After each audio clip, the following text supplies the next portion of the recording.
ساتھیوں، حق موجود ہمارے پیر و مرشد اپنی کتاب لاڑکانہ جو درویش فقیر ابو الخیر، اس کتاب میں آپ فرماتے ہیں کہ نفس ملہمہ کیا ہے۔ اس کو ملہمہ بھی کہتے ہیں، ملہمہ بھی کہتے ہیں۔ نفس ملہمہ کیا ہے؟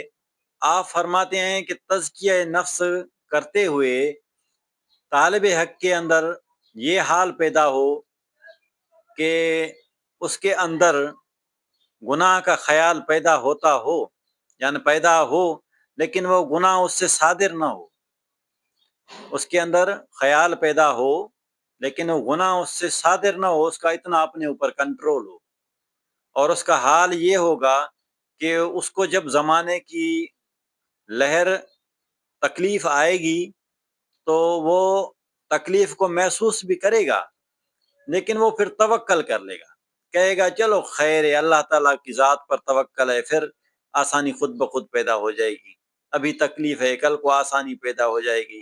یا اپنے نفس سے یہ کہے گا کہ تو نے کوئی گناہ کیا ہوگا، اس کی وجہ سے اللہ تعالیٰ نے تمہیں سزا دی ہے۔ جب یہ حال پیدا ہو، یعنی ایک طرف اس کے اندر توکل ہو، دوسری طرف اپنے نفس سے مخاطب ہو کر یہ کہے کہ تم سے کوئی غلطیاں ہوئی ہوں گی، اسی وجہ سے تمہیں اللہ تعالیٰ نے تکلیف دی ہے، تو یہ جب حال ہو تو اس حال کا نام نفس ملہمہ ہے۔